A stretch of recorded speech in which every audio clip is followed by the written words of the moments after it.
A group of former Iranian political prisoners were once blindfolded and tortured by a man with a prosthetic leg working for the government. Years later, one of them, an auto mechanic named Reheard, recognizes a squeaking sound of such a leg when a customer arrives at his garage. Convinced enough to make up his mind for kidnapping and burying him alive, the abductee denies to be his torturer and claims that he has kidnapped the wrong person.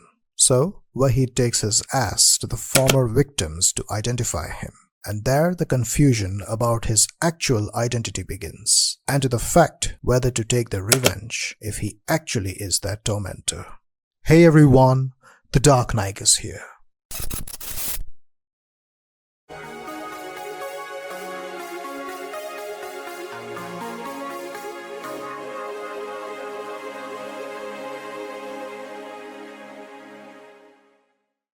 I hope this never happens with you.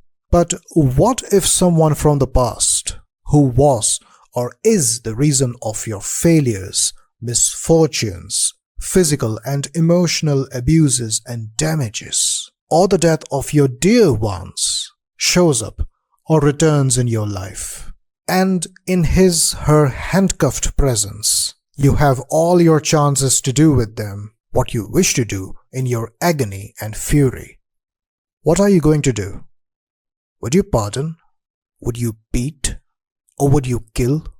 Unsimplexodon for me is a political thriller or dark comedy later, but a psychological study first. The fate and life of the presumed torturer are now in the hands of his victims. They have unusual reactions over his reappearance. Shiva, the photographer, remains composed, while Reheard is patient enough to plan burying him alive. Both Reheard and Shiva are of the opinion that he cannot be tortured unless someone identifies that it's really him. In contrast, Goli reacts with anger, and Hamid loses his mind and insists on killing him. The reactions are followed by a series of moral dilemmas, whether to beat or kill him if he's the one, or allow him to testify when he regains consciousness. The questions are rightly raised about the dangers of keeping him alive, and what if they jeopardize their fate? Does he deserve a chance, a lifeline after what he has done to them? In Unsimplexodon, when the victims of their presumed torturer have confined him in the van, they receive a call from his home where his daughter urgently informs that her mother needs to be rushed in the hospital. Humanity pauses the conflict and the urge for revenge, as most of them decides to take the risk of checking if it's a false alarm or if his wife is in real danger. Her water breaks and they help him give birth to a son.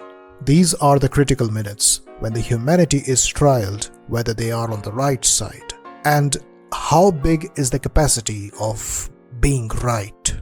What if that child grows up to become like his father? What if the victims furiously let his wife die as an act of revenge? What if they eventually let her deliver, but the wife or the unborn or both do not survive? When Reheard distributes sweets for the newborn, Hamid, the aggressive one, refuses to accept any, nor is he happy about the birth. And then comes the words from Hamid's mouth that are more thoughtful when Shiva stops him from abusing the child. He points out at the miscarriages that occurred in the prison where the tormentor tortured him. See, 5 fingers are not equal. Humans have different ranges of hatred. Some victims may forgive, and some will never. And both are right in their own ways. Hamid's rage, the hatred, and the agony is legit. Unsimplexodon carries a tremendous sense of realism because all the actors deliver powerful performances in expressing frustration and restlessness towards the images of their presumed torturer. Their attitude towards handling his unconscious body is so natural. Despite being a very dark comedy for once, I never felt if they were overreacting. Observe when Shiva recognizes his smell but is still unsure if it's him, and Hamid losing his temper straight away after identifying him instantly. Watch when Shiva takes a break in taking wedding pictures because her mind is occupied over the news. To observe how excellent are the actors in Unsimplexodon, just watch the 2 lengthy one-shot sequences. One of the sequences run for about 7 minutes, where Hamid urges the other victims to close the case by finishing off with their presumed tormentor. Goli had her minutes in the same sequence confessing with her fiancé. A sequence that deserves a standing ovation is the other one shot, lasting around 13 minutes, in which Waheed, Shiva and their abducted presumed torturer express intense frustration over the systemic cruelty and victimization. One of the filmmaking aspects in Un Simplexidon that really fascinates me in such an intense-looking plot about the political prisoners is its bold use of dark comedy, or shall I say tragic comedy. We as an audience and observers fully understand the seriousness of the tormentor's re-emergence and the trauma he inflicted on the victims through physical abuse. So it is daring to play out dry humor in the air by pushing all the victim characters in an absurd situation. Although the film focuses on their trauma, but in the same breath, it is absurdly funny that their different sense of frustration leads to questioning whether revenge or vengeance is the key. Will repaying him punishment serves the purpose? And the heated arguments take a lot of time. Their silly mistakes look funny as well as realistic. Therefore, the taunts and insults on each other makes the funny encounters more lively. I love that bizarre shot when Waheed's car runs out of petrol and the four of them attempts push starting on the main road that includes Goli in her wedding gown.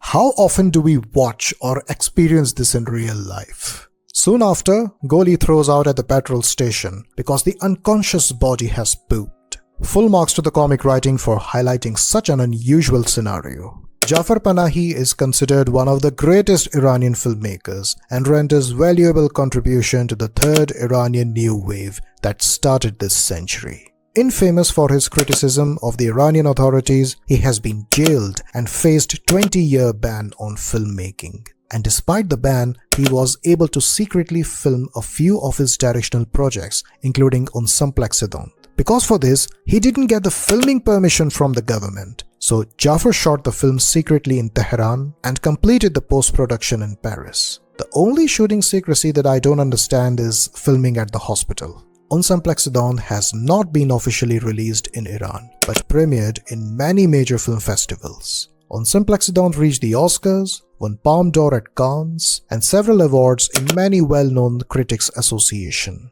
So, Un Simplexidon is an unusual experience for the audience to watch how Jafar Panahi intelligently shot the whole film without alarming the local authorities. So many scenes of the film are shot from inside the car. Notice when Shiva is collecting Hamid and gets pushed and dropped on the street by him. Locations like a desert landscape, wedding farmhouse, and garage usually serves the purpose of shooting it without alarming anyone.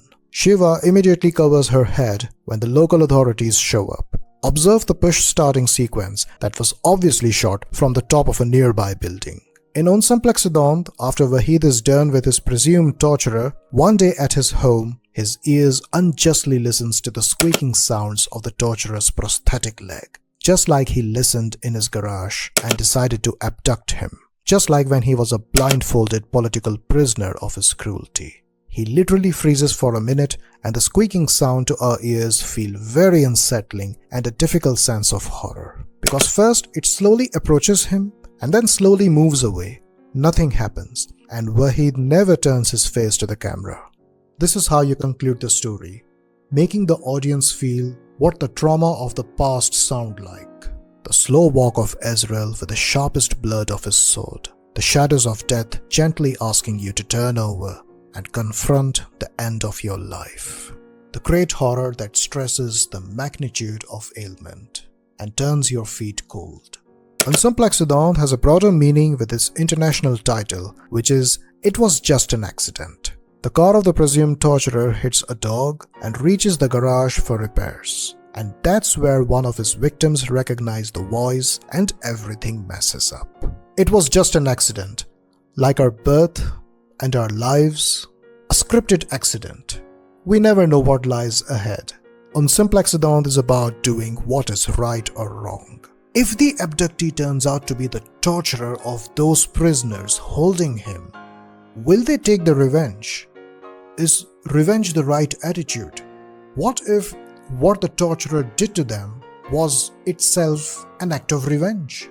They pressed that he has the right to know that they intend to kill him and to know who they are. But a bigger question remains, what if he is not their presumed torturer at all, since they never actually saw him because they were blindfolded throughout imprisonment? On Simplexodon raises a lot of questions about revenge, karma, and the haunting past. For me, it is a psychological study by revisiting old caches and encountering the evil with the license and permit for dealing with it with full capacity of willingness.